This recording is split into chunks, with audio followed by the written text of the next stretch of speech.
بسم اللہ الرحمن الرحیم، السلام علیکم۔ مصر کے ایک قدیم اور سنسان گاؤں میں ایک چھوٹی سی پرانی مسجد تھی، جس میں ایک بوڑھا امام برسوں سے امامت کرتا چلا آ رہا تھا۔ وہاں مسافر آ کر نماز پڑھتے، لیکن زیادہ بستی کے لوگ نہ جانے کیوں اس مسجد سے کتراتے تھے، جیسے کوئی پر اسرار خوف انہیں روکتا ہو۔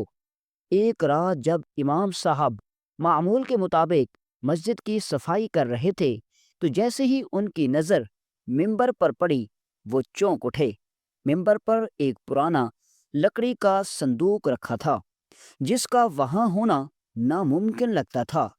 امام صاحب نے ڈرتے ڈرتے صندوق کو نیچے اتارا، اور جیسے ہی اسے کھولا، اندر ایک پرانی چٹھی پڑی تھی، جس کی تحریر کچھ ایسی خوفناک اور الجھی ہوئی تھی کہ جیسے کسی انسان کے ہاتھ کی نہ ہو۔ امام صاحب نے بسم اللہ پڑھ کر چٹھی کھولی، اور جب اس پر لکھی عبارت پڑھی تو ان کے جسم میں جھرجھری دوڑ گئی۔ چٹھی میں لکھا تھا: امام صاحب، مسجد کے ساتھ جو کھیت ہے، اس میں جو کنواں ہے جہاں سے پوری بستی پانی پیتی ہے، اسے فوراً مٹی سے بھر دو۔ یہ پڑھ کر امام صاحب کے چہرے کا رنگ زرد پڑ گیا۔ انہوں نے کانپتی آواز میں کہا: یا اللہ، یہ کیسی ہدایت ہے؟ وہ کنواں تو بستی کی زندگی ہے، اسے کیسے دفن کر دوں؟ لیکن یہ چٹھی آخر کس نے بھیجی ہے اور کیوں؟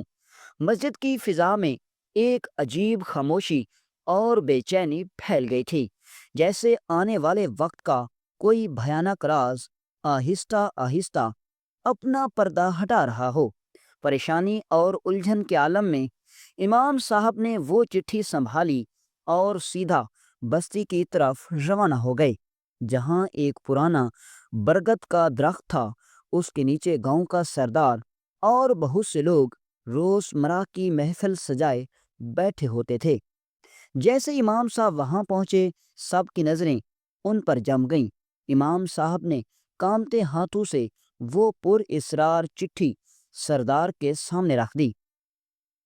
سردار نے جیسے ہی چٹھی کی تحریر پڑھی، اس کے چہرے کی رنگت بدلنے لگی، آنکھوں میں حیرت اور خوف کا سایہ چھا گیا۔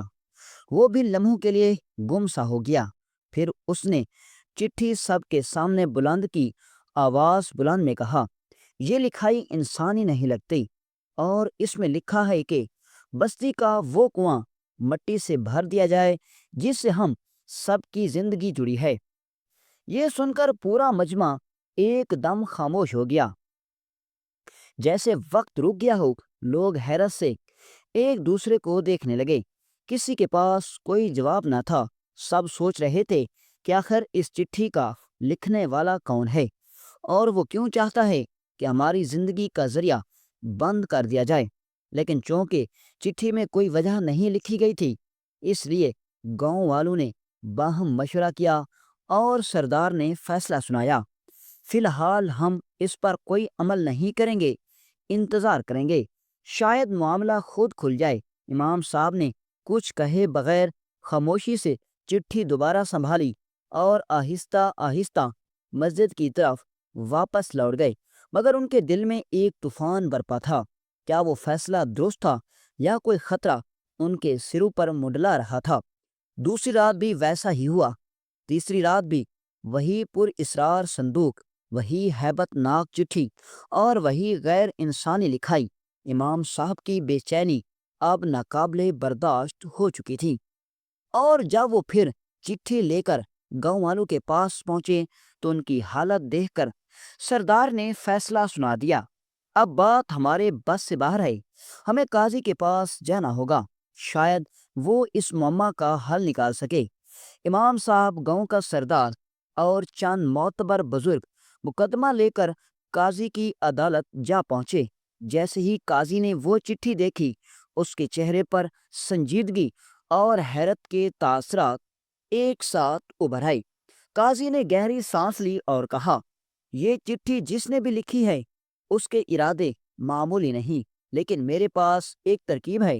آج رات میں اپنے خفیہ سپاہی جو کھوج لگانے میں ماہر ہیں مسجد کے اندر اس طرح چھپا دوں گا کہ چٹھی رکھنے والا ان کی نظروں سے بچ نہ پائے۔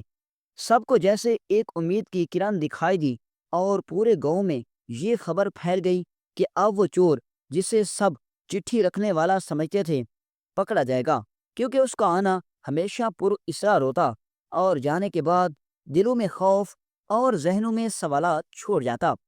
رات ہوئی، قاضی کے سپاہی بڑے مہارت سے مسجد کے کونوں میں چھپ گئے، مگر جیسے جیسے رات ڈھلتی گئی ان کے دلوں میں انجانی دہشت سرایت کرنے لگی۔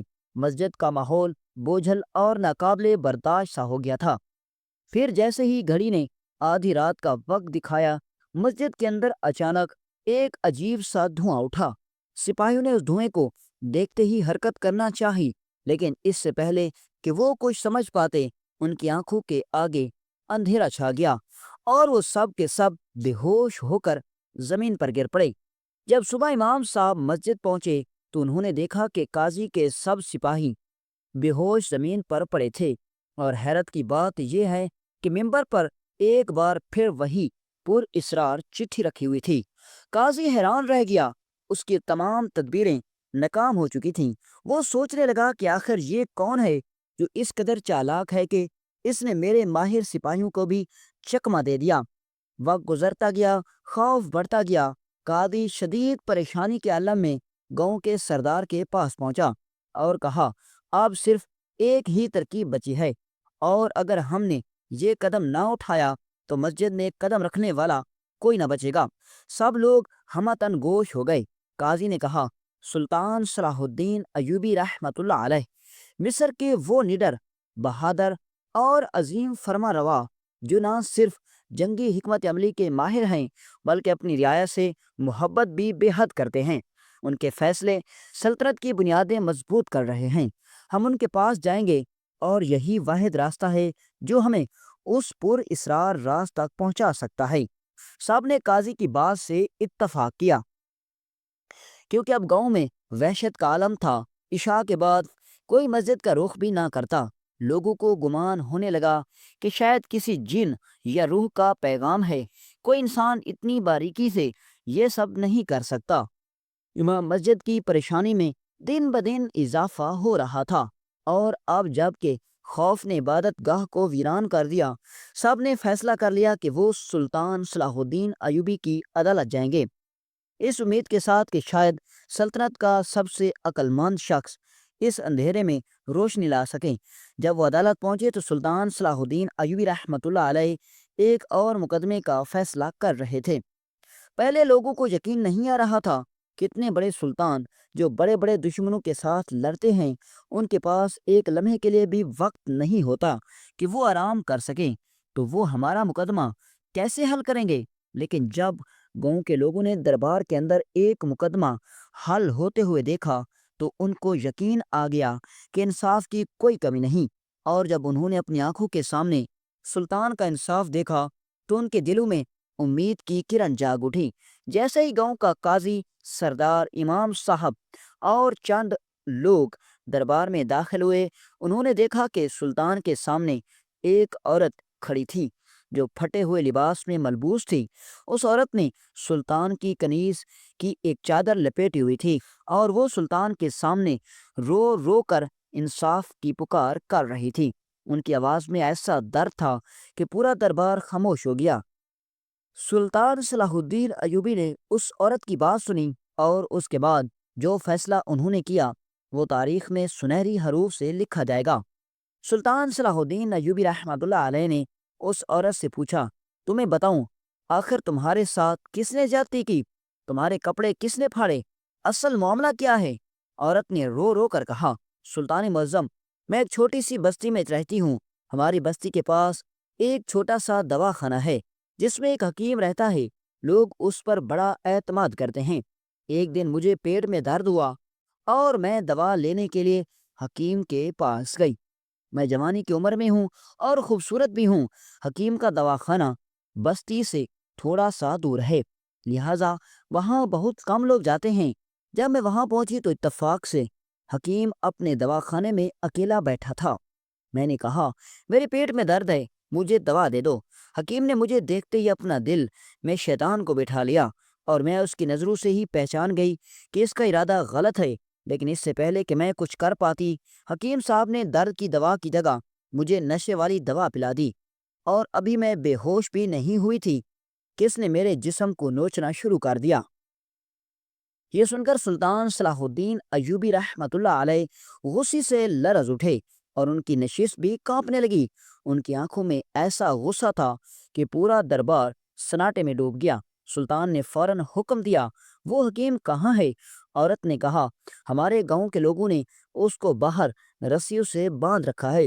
جب گاؤں کے لوگوں نے حکیم کو سلطان صلاح الدین ایوبی رحمۃ اللہ علیہ کے سامنے پیش کیا تو سلطان کی نظریں اس حکیم پر جمی ہوئی تھیں۔ سلطان نے غصے اور عزم سے پوچھا، بتاؤ تم اپنی صفائی میں کیا کہنا چاہتے ہو؟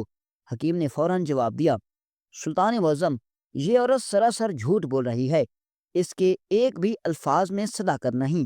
میرا کردار اینے کی طرح صاف ہے، اور یہ بات گاؤں والے بھی جانتے ہیں۔ سلطان نے کہا، جو اصل حقیقت ہے وہ بتاؤ۔ حکیم نے کہا، سلطان معظم، میں اس عورت کی بات کو مکمل طور پر رد کرتا ہوں۔ حقیقت یہ ہے کہ یہ عورت 2 مرتبہ پہلے بھی میرے پاس آئی تھی اور مجھ سے کہا تھا کہ اس سے بچہ نہیں ہو رہا۔ اس نے کہا کہ اس کا شوہر اس سے ناراض رہتا ہے، اور اسے شک تھا کہ کہیں وہ اسے چھوڑ نہ دے۔ اس عورت نے مجھ سے درخواست کی کہ مجھے کوئی اچھی دوا دیں، اور یہ کہ وہ جو بھی کہیں گا وہ کرنے کے لیے تیار ہوگی۔ حکیم نے اپنی بات جاری رکھی، سلطان نے معظم، جب میں نے اس عورت کا معائنہ کیا تو مجھے فوراً پتہ چل گیا کہ اس عورت کا مرض اس میں نہیں بلکہ اس کے شوہر میں ہے۔ میں نے اس عورت کو بتایا کہ تم کبھی ماں نہیں بن سکتی، کیونکہ تمہارے شوہر کے اندر باپ بننے کی اہلیت نہیں۔ یہ سن کر عورت نے کہا، اگر میرا شوہر باپ نہیں بن سکتا تو میں کیسے ماں بن سکتی ہوں؟ سلطان کی نظریں حکیم پر مرکوز تھیں۔ حکیم نے کہا، پھر اس عورت نے جواب دیا، اگر میرا شوہر باپ نہیں بن سکتا تو کیا تم مجھے ماں نہیں بنا سکتے؟ میں نے کہا، یہ تم کیا کہہ رہی ہو؟ کیا تم پاگل ہو؟ جب تمہارا شوہر ہی باپ نہیں بن سکتا تو تم ماں کیسے بن سکتی ہو؟ پھر اس نے کہا، حکیم صاحب، اگر آپ مجھے ماں بنا دیں تو آپ جو کہیں گے میں وہ کرنے کے لیے تیار ہوں۔ حکیم کی آواز میں طنز اور اطمینان تھا، جیسے وہ اپنی صفائی دے رہا ہو۔ میں نے اسے کہا کہ یہ بہت بڑا گناہ ہے، اور میں ایک حکیم کی عزت کے ساتھ، اور ایک میں حکیم ہوں، لوگوں کی تکلیف دور کرتا ہوں، نہ کہ ان کی عزت کے ساتھ کھیلوں۔ میں نے اس عورت کو کہا کہ وہ فوراً یہاں سے چلی جائے، ورنہ میں اس کے خلاف قاضی کے پاس شکایت لگا دوں گا۔ لیکن اس سے پہلے کہ میں اس عورت کو کچھ اور کہوں، اس نے اپنے کپڑے پھاڑنا شروع کر دیے اور چیخنا چلانا شروع کر دیا۔ جب گاؤں کے لوگوں نے گاؤں کی بوڑھی عورت کی چیخو پکار سنی تو وہ فوراً اندر دوڑ کر گئے، اور اس عورت کو حکیم کے ساتھ دیکھ کر انہیں لگا کہ حکیم ہی اس کے ساتھ زیادتی کر رہا ہے، اور ان لوگوں نے حکیم کو پکڑا اور فوراً باندھ دیا، اور بغیر کچھ پوچھے اسے سلطان کے دربار میں لے آئے۔ یہ سن کر سلطان صلاح الدین ایوبی رحمۃ اللہ علیہ حیران ہو گئے کہ آخر کون سچ بول رہا ہے۔ دونوں کے بیانات میں تضاد تھا۔ سلطان صلاح الدین ایوبی رحمۃ اللہ علیہ نے تھوڑی دیر کے لیے خاموشی اختیار کی اور اس فیصلے پر سوچنے لگے۔ تمام درباریوں کی نظریں سلطان پر مرکوز تھیں، اور وہ آپس میں سرگوشیاں کرنے لگے کہ اب سلطان اس پیچیدہ مقدمے کا حل کیسے نکال پائیں گے۔ چند لمحوں بعد سلطان نے اپنے ایک سپاہی کو حکم دیا کہ میری گھوڑی استبل کے لیے لے آؤ۔ یہ حکم سن کر دربار میں موجود تمام افراد حیران ہو گئے کہ اس مقدمے کا گھوڑی سے کیا تعلق ہو سکتا ہے، لیکن چند ہی لمحوں کے بعد دربار میں گھوڑی حاضر ہو گئی۔ سلطان نے سپاہی کو حکم دیا، ایک کھلے برتن میں پانی بھر کر گھوڑی کے سامنے رکھو۔ سپاہی نے ایسا ہی کیا۔ پھر سلطان نے حکم دیا کہ اس حکیم کا ہاتھ اس پانی میں ڈبو دو، یا پھر اسے پانی سے نہلا دو۔ سپاہی نے حکیم کے ہاتھ کو پانی میں ڈبو دیا۔ پھر سلطان نے حکم دیا، اب یہ پانی گھوڑی کے سامنے رکھو۔ جب سپاہی نے پانی گھوڑی کے سامنے رکھا تو گھوڑی نے پانی پینا شروع کر دیا۔ سلطان صلاح الدین ایوبی رحمۃ اللہ علیہ جلال کے ساتھ اپنی نشست سے اٹھے اور فرمان جاری کیا، اس عورت کو فوراً زندان میں ڈال دو، اور اس کو وہ سزا دی جائے جو اس کا حق بنتی ہے۔ سب لوگ اس فیصلے پر حیران ہو گئے۔ سلطان نے اپنی حکمت سے فیصلہ کیا تھا کہ یہ عورت جھوٹ بول رہی ہے اور حکیم سچ کہہ رہا ہے۔ سلطان نے وضاحت کی، میری گھوڑی کبھی بھی حرام پانی نہیں پیتی۔ اگر یہ حکیم بد کردار ہوتا اور اس نے اس عورت کے ساتھ زیادتی کی ہوتی تو اس کا جسم ناپاک ہوتا، لیکن جب اس حکیم نے پانی میں ہاتھ ڈالا اور پھر پانی گھوڑی کے سامنے رکھا تو اگر یہ ناپاک ہوتا تو پانی بھی ناپاک ہو جاتا۔ میری گھوڑی نے اس پانی کو پیا، اس سے یہ ثابت ہوا کہ حکیم کا جسم پاک تھا اور اس عورت نے جھوٹ بولا ہے۔ جب لوگوں نے سلطان صلاح الدین ایوبی رحمۃ اللہ علیہ کے فیصلے کے بارے میں سنا تو ان کی عقل و فہم کی داد دینے لگے۔ اس بستی کے سردار قاضی کی صاحب اور امام صاحب سلطان صلاح الدین ایوبی رحمۃ اللہ علیہ کے سامنے کھڑے تھے اور ان کو حیرانی کی انتہا نہ رہی۔ سلطان نے قاضی صاحب سے پوچھا، قاضی صاحب بتائیے آخر یہ کیا مسئلہ ہے؟ قاضی صاحب نے کہا، سلطان معظم، اسکندریہ کی فلاں بستی میں ایک چھوٹی سی مسجد ہے جہاں مسافر نماز پڑھنے آتے ہیں، لیکن چند دنوں سے مسجد میں ایک عجیب بات ہو رہی ہے۔ ہر صبح جب امام صاحب مسجد میں جاتے ہیں تو ممبر کے اوپر ایک صندوق رکھا ہوتا ہے اور اس صندوق میں ایک چھوٹی سی چٹھی رکھی ہوتی ہے جس میں یہ لکھا ہوتا ہے، بستی کے ساتھ والا کنواں مٹی سے بھر دو۔ یہ ایک عجیب بات ہے سلطان، ہم سب گاؤں والے پریشان ہیں کہ آخر اس کنویں میں ایسا کیا راز ہے؟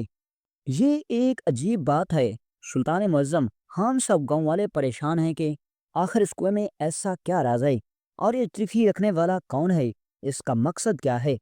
قاضی صاحب نے کہا، سلطان صلاح الدین ایوبی رحمۃ اللہ علیہ یہ سن کر حیران ہو گئے۔ ان کے ذہن میں سوالات اٹھنے لگے کہ ایسی حرکت کون کر سکتا ہے؟ سلطان نے فوراً حکم دیا، گاؤں کے کچھ لوگ مسجد کے اندر چھپ کر بیٹھ جائیں اور جو بھی چٹھی رکھنے آئے گا وہ پکڑا جائے گا۔ قاضی صاحب نے کہا، سلطان معظم، وہ جو بھی آتا ہے بڑا چالاک ہے، اس کو پکڑنا مشکل ہے۔ سلطان نے کہا، تمہارا چور پکڑا جائے گا، گھبراؤ مت۔ سب لوگ حیرت سے سلطان کو دیکھنے لگے اور سوچنے لگے کہ سلطان صلاح الدین ایوبی رحمۃ اللہ علیہ اس چور کو کس طرح پکڑیں گے۔ 3 دن گزر گئے، لیکن چوتھے دن کی صبح مسجد کے باہر ایک بوڑھا بزرگ سلطان کے سامنے کھڑا تھا۔ گاؤں کے لوگوں نے جب سلطان اور اس بوڑھے بزرگ کو دیکھا تو ان کی حیرت کی انتہا نہ رہی۔ انہوں نے کہا، سلطان معظم، یہ تو ہماری بستی کا بوڑھا بزرگ ہے اور آپ کے ساتھ یہ کیسے؟ سلطان نے کہا، یہی وہ بوڑھا بزرگ تھا جو چٹھی رکھتا تھا۔ گاؤں والے حیران ہو گئے اور سلطان سے سوال کیا، سلطان معظم، آخر اس کے پیچھے وجہ کیا تھی اور آپ نے اسے کیسے پکڑا؟ سلطان صلاح الدین ایوبی رحمۃ اللہ علیہ نے کہا، یہ بوڑھا بزرگ تمہاری بستی کا سب سے غریب اور لاچار شخص تھا۔ اس کے پاس ایک ایسا راز تھا جسے وہ گاؤں والوں کو بتا نہیں سکتا تھا، کیونکہ اگر وہ بتاتا تو تم لوگ یقین نہ کرتے، لیکن اس کے پاس ایک بہت بڑا راستہ تھا۔ یہ جانتا تھا کہ تمہاری بستی کے ساتھ جو کنواں ہے اس کے بالکل قریب مردہ جسم دفنائے گئے ہیں اور ان کے مردہ جسموں کا اثر پانی پر ضرور پڑتا۔ گاؤں والے سن کر خاموش ہو گئے۔ سلطان نے جاری رکھا، یہ بوڑھا بزرگ جانتا تھا کہ اگر وہ گاؤں والوں کو کہے کہ تم اس کنویں سے کو چھوڑ دو تو تم کبھی ایسا نہ کرتے، کیونکہ تمہارے پاس پانی کے علاوہ کوئی راستہ نہیں تھا۔ لہذا اس نے ایک عجیب راستہ اختیار کیا تاکہ گاؤں والے خود خوف کے مارے اس راز کو جان لیں۔ اس نے چٹھی رکھی اور تمہیں خوف میں مبتلا کرنے کی کوشش کی تاکہ تم خود ہی ڈر کر اس کنویں سے پانی نہ پیو اور اس کا راز تم پر بے نقاب ہو جائے۔ سب لوگ سلطان کی حکمت کو داد دینے لگے۔ اس فیصلے نے نہ صرف چور کو پکڑنے میں مدد دی بلکہ گاؤں والوں کو اس بڑی حقیقت سے آگاہ بھی کیا جو چھپی ہوئی تھی۔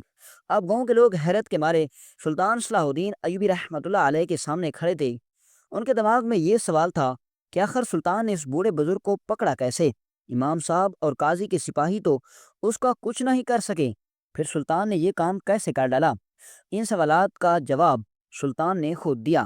میں جانتا تھا کہ جو بھی مسجد کے اندر چٹھی رکھنے آتا ہے وہ چاہتا ہے کہ اس کی شناخت کبھی نہ ہو، لہٰذا اس نے اس کام کو بڑے منصوبے کے تحت کیا تھا۔ مجھے یہ بھی معلوم تھا کہ وہ جب مسجد میں آتا ہے تو وہ ایک نشے والی جڑی بوٹی کا دھواں چھوڑتا ہے، یہ اتنا شدید ہوتا ہے کہ انسان بے ہوش ہو جاتا ہے۔ سلطان نے کہا، میرے سپاہیوں کے چہروں پر بے نقاب بھی تھے، لیکن وہ دھواں اتنا طاقتور ہوتا تھا کہ اس کا اثر فوراً ہوتا۔ میں نے حکیم سے مشورہ کیا اور اس نے کہا کہ اس دھوئیں سے بچنے کا واحد طریقہ یہ ہے کہ انسان اپنی سانس روک لے جب تک دھواں کم نہ ہو جائے۔ سلطان نے بیان کیا، میں نے حکیم سے پوچھا کہ اس کا اثر کتنی دیر تک رہتا ہے تو اس نے کہا، اتنی دیر تک جتنی دیر انسان سانس روک سکتا ہے۔ سلطان نے کہا، اس کے بعد میں نے گاؤں والوں کو بتائے بغیر اس رات مسجد میں داخل ہونے کا فیصلہ کیا۔ میں نے اپنا بھیس بدلا اور ایک کونے میں چھپ کر بیٹھ گیا۔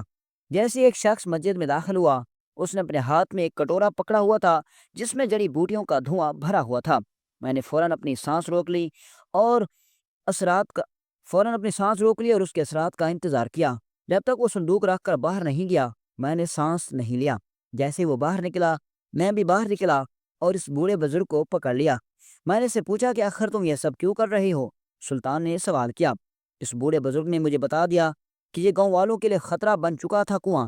وہ جانتا تھا کہ اس کے قریب دفن جسموں کا پانی پر اثر پڑے گا، اور اس نے سوچا کہ اگر وہ گاؤں والوں کو سیدھا بتائے تو وہ کبھی بھی یقین نہیں کریں گے۔ لہٰذا اس نے یہ چٹھی رکھنا شروع کر دی تاکہ گاؤں والے خوف میں مبتلا ہوں اور خود ہی کنویں کو بند کر دیں۔ سلطان نے بتایا کہ سب لوگ حیران ہو گئے اور اس بوڑھے بزرگ کی دانائی اور سلطان صلاح الدین ایوبی رحمۃ اللہ علیہ کی حکمت کی بے پناہ تعریف کرنے لگے۔ یہ واقعہ نہ صرف قوم والوں کے لیے ایک سبق بن گیا بلکہ سلطان کی بے مثال عقل اور دور اندیشی کو بے نقاب کر گیا۔